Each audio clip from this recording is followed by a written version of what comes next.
dia mengatakan begitu? Tanya saya dong, tanya Bang Suma. Kenapa mereka mengatakan begitu? Karena Yohanes memang idiot. Mana buktinya?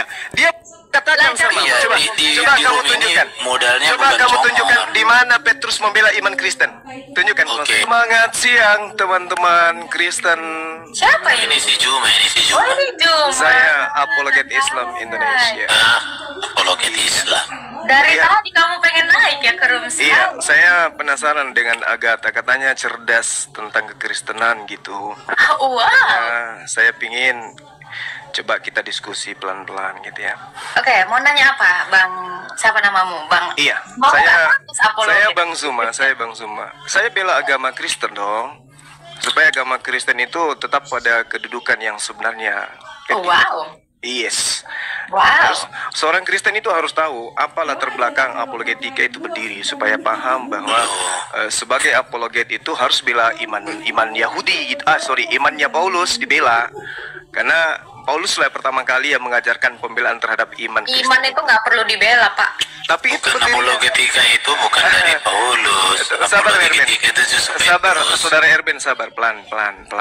Petrus, bro. Sabar.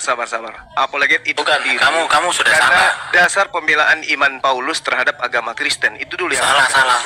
Oke ya? Apologetika itu pertama kali dibangun oleh Petrus. Enggak. Paulus pada saat salah. persidangan. Perhatikan ya. Gimana? Matius. Iya, bukan. 18. Lihat ini. Di dalam Kisah Rasul pasal 3 Pasal berapa? dan pasal 4, Petrus dan Yohanes di hadapan Mahkamah Agama. Bagaimana dengan apa yang dilakukan oleh Paulus di Kisah Para Rasul 25? Bagaimana kemudian dia membela? Iya. Kalau berarti kamu nggak mendengar. Bukan, saya paham. Tapi antara Petrus dan juga Paulus, antara Petrus dan Paulus yang mengajarkan. Saya mute dulu ya. Biasakan budayakan. Tadi kan kau bilang apologetika orang Kristen pertama Paulus. Saya sudah kasih data. Apologetika pertama itu Petrus. Itu Paulus itu, Bang. Loh, kamu udah salah. Kita Petrus itu tuh Paulus juga ya. Petrus sudah membela iman Kristen di hadapan Mahkamah Agama. Jadi gini, di room ini bro, kalau sudah salah data kita, enggak. Saya tidak akan pernah salah. Kamu udah salah. Kisah Rasul pasal 4, Petrus dan Yohanes di hadapan Mahkamah Agama, bagaimana mereka berapologetika? Yes, betul. Bagaimana mereka menjelaskan keimanan mereka? Tapi yang dibela itu bukan iman Kristen, Bung. Yang dibela itu bukan iman Kristen, Bung. Oh, udah salah kamu. Oh, salah.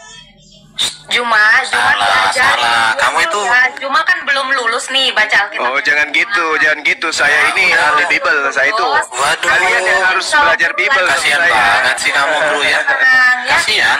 Iya, kasihan kamu. Di room ini bukan modal congor bro. Iya, saya katakan sama. Coba kamu tunjukkan. Modalnya coba kamu tunjukkan di mana Petrus membela iman Kristen. Tunjukkan. Oke, saya tunjukkan. Oke. Silakan. Di kitab mana itu tertulis? Saya baru dengar. Aduh. Kisah Para Rasul tadi kamu tuh udah diomongin. Ya, Kisah Para Rasul 25. Oke, itu Paulus bela iman Kristen. Ini Kisah Rasul pasal 4. Oke, silakan. Petrus dan Yohanes di hadapan Mahkamah Agama. Oke, nomor 13 dia dianggap idiot kan di situ. Oke ya. Iya kan aja. Kalau sudah benar iya kan aja. Tidak ada dikatakan idiot ya. Kalau ada dalam original teksnya gimana? Kita cek original teks. Oke, silakan. A few moments later. Oke. Di ayat berapa ada kata idiot? Boleh ditunjukkan? Silakan, Juma. Dia nggak ngomong kalau belum dikasih koin kayaknya, Pak. Jangan gitu, kamu bisa kubeli loh. Hati-hati ngomong. Berapa uangmu? Berapa uang? Bisa kamu bilang, beli aku berapa? gerejamu seluruh Indonesia bisa beli agak. Wow. Islam itu nggak boleh ria gitu. Ini contoh Bang Juma termasuk ria ya. Termasuk ria salah satunya. Tapi nggak apa-apa sih. Perbesarkan biar teman-teman lain juga tahu bahwa ada ini saya sudah tunjukkan. Suka Itu menyombongkan Bang Juma harta. tuh. Silakan ini teks Yunani yang mana di sini kata idiot? Iya, di Kisah Para Rasul 4:13. Oke, 4:13 ya. Yo, Puput. Nah, kita saling kasih data ya. Kita kasih kalian data ya. Ini data, ini terjemahan versi terjemahan saya. Kisah Rasul 4 ayat 13. Di mana di sini ada kata idiot? Ya, coba kamu versi tahun berapa ini? Terbitan tahun berapa ini, Herdi? Ini teks Yunani. Iya, tahu. Itu kan di Indonesia kan aja ke Indonesia. Sudah ini. Yunani. Ya, versinya dulu, versi tahun Yang berapa? tidak terbelajar di sini. Setelahnya? Dan? Ya udah ini tidak terbelajar. Dan? Mereka dan orang-orang biasa. Orang biasa. Biasa dalam bahasa Yunani apa di situ? Orang ini baca. Orang biasa. Bahasa Yunani apa? Idiotai. Tertawa. Nah, inilah ciri khas. Udah ya. Bukan idiot artinya di situ. Idiot, terjemahan lama mengatakan bodoh, bahlul. Ya nggak apa-apa. Kena kau kan? Udah. Jadi, jadi kalau Anda mengatakan pembelaan terhadap iman itu adalah apologet. Dengarkan terus, dengar. Anda giliran saya ngajarin kamu kan? Bukan kamu yang ngajarin saya. Bentar ya. Erben. Kamu kenal saya kan? Kamu kenal saya kan? Bentar dulu. Ketika sidang itu melihat, perhatikan ya. Enggak usah di-mute, enggak usah takut. Bentar. Jangan di-mute. Enggak usah takut. ya. Kalian murid-murid Kita bicara. Kamu lagi diajar. Ini kalian berapologet, membela iman bentar. Kristen. Jangan Bentar. asumsi ria kalian. Bentar. Ya, silakan. Ini kita lihat ya. Silakan. Oke.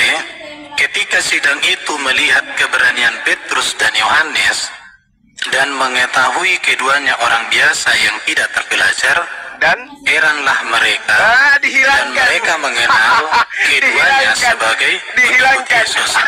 Dihilangkan, dipotong katanya. Tidak terpelajar. Bukan. Sebentar. Saya tanya kamu. Inilah Kristus. Yang mengatakan, makanya bentar dulu. Kalian berapologet. Diam dulu. Ya, silakan. Yang mengatakan, oke, saya pakai istilahmu. Iya, silakan. Saya pakai istilah idiot, ya. Iya. Yang mengatakan Petrus dan Yohanes orang idiot siapa? Kitabmu ini Loh, Lukas ini yang mengatakan ini. Bukan, lihat. Ini. Ketika sidang itu Ketika sidang itu melihat keberanian mereka, Petrus dan Yohanes dan bukan, mengetahui di sini bahwa lihat dulu. orang biasa Lihat, dan bacamu tidak gimana? terpelajar. Ini. Cuma kamu punya Dan mata atau mengetahui. bentar. Ketika sidang itu melihat keberanian Petrus, perhatikan, siapa yang melihat keberanian mereka? Sidang. Siapa yang ada di sidang itu? Mahkamah agama. Mahkamah agama melihat keberanian Petrus dan mengetahui keduanya orang biasa. Kita pakai istilahmu, mereka orang idiot, tetapi kenyataannya apa? Heranlah mereka. Dan mereka mengenal keduanya sebagai pengikut Yesus. Tahu apa artinya di sini cuma? Secara pendidikan, Petrus dan Yohanes di mata mahkamah agama, bagi mereka itu orang idiot, tidak terpelajar. Tetapi di dalam kualitas apologetika mereka, lihat ini, heran mereka. Ini lihat, heran mereka. Bagaimana para mahkamah agama, orang hebat, orang pintar, orang cerdas, terheran-heran terhadap Yohanes dan Petrus dengan kemampuan apologet mereka. Itu menunjukkan bahwa yang bodoh di mata dunia, tetapi itu yang pintar di hadapan Tuhan. Ini sudah mengerti? Gimana? Murid Ini juga yang mengatakan, paham. jadi tidak masalah karena Iya. Tuhan. Anda sudah akui. Dari sidang. Anda sudah akui. Saya tidak masalahkan Anda idiot sudah- idiotai itu kepada orang-orang tak terpelajar. Oke, baik. Sekarang mari kita buktikan. Dan itu- tunggu sabar, gantian Dan yang kita. mengatakan itu adalah gantian. mahkamah agama, wajar. Gantian. Yang membela iman Oke. Kristen di sini saya, bukan kamu. Oke, yang Saya mengatakan di apologet. sini siapa? Analisa teksmu dong. Diam. Yang mengatakan di situ adalah Imam Rabi pada saat itu. Oke? Oke. Kamu paham? Kenapa dia mengatakan begitu? Tanya saya dong, tanya Bang Suma. Kenapa mereka mengatakan begitu? Kalau Yohanes memang idiot. Mana buktinya? Dia Sok ngajarin lu, cuma Iya, itu menghina ya. aja kok sok Jadi- bilang Yohanes idiot. Lu yang idiot. Parah. Lu yang goblok, udah jelas-jelas orang-orang terheran-heran di situ ngelihat mereka berapologetika. Jangan jadi, emang ciri Islam kayak gini banget ya? Udah ditunjukin data juga ya, bertakiyah. Jadi gini ya, itu kan ada tuduhan daripada kemana mahkamah agama kan. sahabat. Sahabat sekalian, beliau kepanasan. Aku di-kick. Aku di-kick sama mereka. Ya Allah, di-kick. Di-kick nih. Masih mau ku datang besok. Ayo naikkan saya lagi, naikkan saya lagi. Terguncang. Kenapa saya katakan bahwa Yohanes itu memang idiot? Suara saya kedengaran nggak, teman-teman? Suara saya kedengaran nggak? Kita buktikan bahwa penulis kitab mereka memang idiot. Padahal di situ ada Gus Mendam, ada Erben. Ya ampun ya Karim. La haula wala quwata illa. Ini kelasnya Agatha ini kelasnya. Cuma bisa menghujat. Allahu Akbar. Masya Allah. Oke, baik. Nah, kita buktikan bahwa apa yang diterangkan oleh imam-imam yang menyaksikan bahwasanya Yohanes diantaranya itu adalah idiot. Kita lihat teman-teman, penulis Yohanes ini menerasikan di dalam kitabnya Yohanes bab 3 nomor 13. Apa yang dikatakan? Tidak ada seorang pun yang telah naik ke surga selain daripada Yesus yang telah turun dari surga, yaitu anak manusia. Ini fakta, ini pembodohan, ini bukti bahwasanya beliau memang idiot. Tidak ada seorang pun yang telah naik ke surga, kata penulis Yohanes. Mari kita buktikan, apakah betul tidak ada orang yang pernah naik ke surga? Kita lihat 2 Raja-Raja 2 nomor 11. Apa yang dikatakan? Sedang mereka berjalan terus sambil berkata-kata, tiba-tiba datanglah kereta berapi dengan kuda berapi memisahkan keduanya. Lalu naiklah Elia ke surga. Ternyata benar-benar idiot. Idiot bin idiot. Yohanes 3 dia menuliskan tidak ada seorang pun yang pernah naik ke surga kecuali Yesus. Ternyata 2 Raja-Raja 2 nomor 11, naiklah Elia ke surga dalam angin badai. Allahu Akbar, Allahu Akbar. Masya Allah. Penipuan yang telah dilakukan oleh orang-orang Kristen ini, teman-teman sekalian. Katanya Agatha ini jago, hebat katanya. Didatangin Bang Suma sebentar aja, pakai akun api nangis. Allahu Akbar, Masya Allah. Salam saudara-saudara, berjumpa kembali bersama dengan saya di channel ini. Bagaimana kabar kita semua? Saya berharap kabar kita selalu baik-baik saja dan terus diberkati Tuhan dengan melimpah-limpah. Amin. Saudara, itulah dia perdebatan yang sudah kita dengarkan antara Juma dan Agatha DKK. Bagaimana di situ tiba-tiba seorang Juma datang masuk ke room Agatha dengan memfitnah Alkitab, dengan mengatakan bahwa Yohanes itu katanya idiot. Nah, saudara-saudara, apa yang disampaikan oleh Juma ini adalah tidak sesuai dengan kebenaran Alkitab. Memang dituliskan tadi ketika yaitu mahkamah agama atau yang disebut sidang, di mana di situ ada ahli Taurat, pemimpin-pemimpin agama di sana.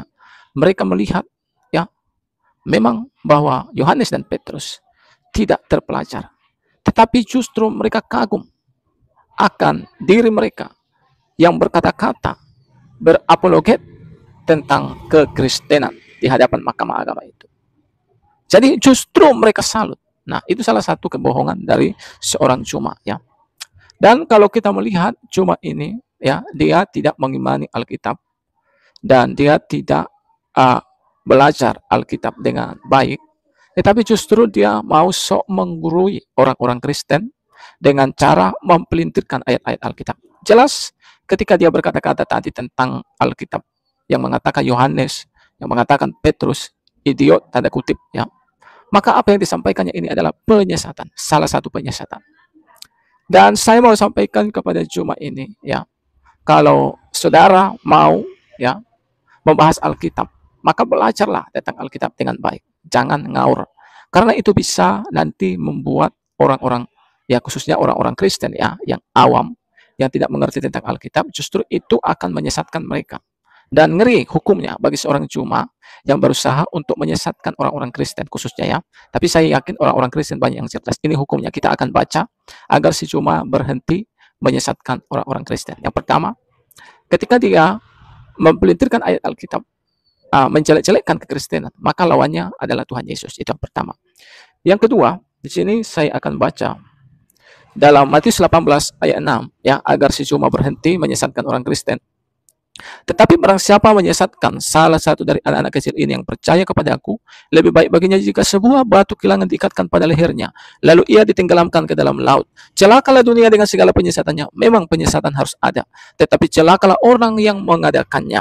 Jika tanganmu atau kakimu menyesatkan engkau, penggallah, buanglah itu, karena lebih baik bagimu masuk ke dalam hidup dengan tangan kudung atau timpang daripada dengan utuh kedua tangan dan kedua kakimu dicampakkan ke dalam api kekal. Nah, ini pesan penting khususnya kepada Juma dan juga orang-orang tertentu yang selama ini berusaha untuk membelok-belokkan kebenaran Alkitab, untuk mempelintirkan Alkitab, karena dengan cara demikian maka mereka sedang menyesatkan orang-orang Kristen dan menyesatkan orang-orang yang tadi yang mau percaya kepada Yesus lewat kebenaran Alkitab, mereka tidak percaya lagi. Itu cara yang mereka pakai dalam menyesatkan.